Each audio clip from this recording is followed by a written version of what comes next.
Have you ever thought about a library of texts so incredibly old that it predates pretty much everything we consider ancient history? Like way before the Roman Empire, even before the famous Greek philosophers? Well, that's what we're diving into today. We're going to explore the Vedas to figure out what they are and why their ancient ideas are amazingly still echoing in our world. All right, so here's our game plan. First, we'll get a sense of just how old this library of wisdom really is. Then we'll break down its 4 main texts. After that, we'll peek inside each one of those. And finally, we'll trace their incredible, lasting legacy. Okay, first things first. To really get the Vedas, you have to wrap your head around just how ancient they are.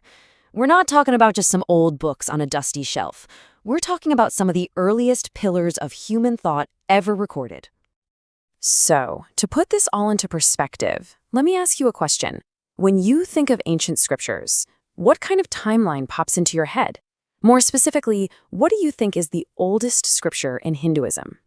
The answer is the Rig Veda. Its earliest parts were composed around 1500 BCE. Now just let that sink in for a second. That's 3,500 years ago. This is a time before Socrates and Plato, way before Rome was even founded. It's truly ancient. The word Veda itself is pretty cool. It's Sanskrit for knowledge or wisdom. And that's really the perfect name for it because the Vedas aren't just a single book. It's much better to think of them as this huge, sprawling library, a whole collection of hymns, rituals, and really deep philosophical ideas that grew and evolved over hundreds of years. So if it's this massive library, how is it organized? Well, it's traditionally divided into 4 main foundational texts. You can think of these as the 4 great pillars that hold up all of this Vedic knowledge. And each one of these 4 Vedas has its own distinct job. The Rig Veda is the foundation, right? It's a huge collection of hymns praising different deities. The Yajur Veda is kind of like the instruction manual with all the prose mantras for how to perform rituals. Then you've got the Samaveda, which takes those hymns and sets them to music. It's basically the world's oldest songbook.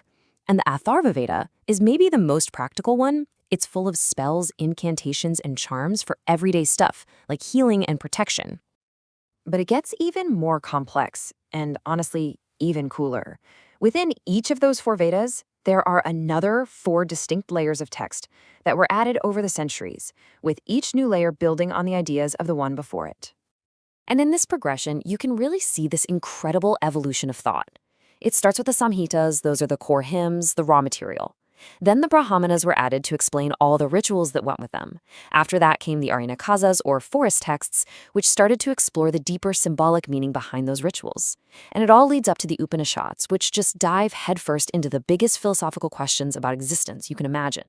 You know, a really great way to think about this is as a shift from the what and the how to the why. The earlier texts, these Samhitas and Brahmanas, are all about the practice. What hymns do we sing and how do we perform the rituals correctly? But the later texts, especially the Upanishads, start asking why. Why are we doing this at all? They dig deep into philosophy, exploring the nature of reality, the self, and the ultimate truth. And this famous line from the Rig Veda just perfectly captures that philosophical spirit. The truth is one, but the wise call it by many names. I mean, what a beautiful idea, right? This notion of a single underlying reality that we all see from our different perspectives, that became an absolute cornerstone of Indian thought. Okay, so this is all really fascinating history, but you might be wondering, why does this matter today? Well, it matters because these ideas, they didn't stay locked in the past. They created this living, breathing legacy that has spread from ancient India all across the globe.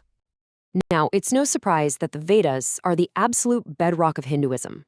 But what's really key here is that their influence didn't just stop there.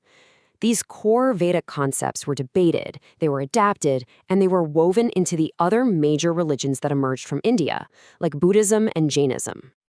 In fact, a lot of spiritual ideas that are just part of our global conversation today have their roots right here. The whole concept of karma, the idea that our actions have consequences, the practice of yoga, and not just the physical postures, but the whole discipline of uniting mind and body. The search for moksha, or ultimate liberation. These are all huge ideas that were born from Vedic philosophy. Which really leaves us with one final powerful question. How can ideas from 3,500 years ago still feel so relevant? I think maybe it's because the Vedas represent one of humanity's first, most profound attempts to answer the really big questions. Why are we here? How are we supposed to live? And the fact that we are all still asking those very same questions today, well, that just shows you how timeless this ancient wisdom really is.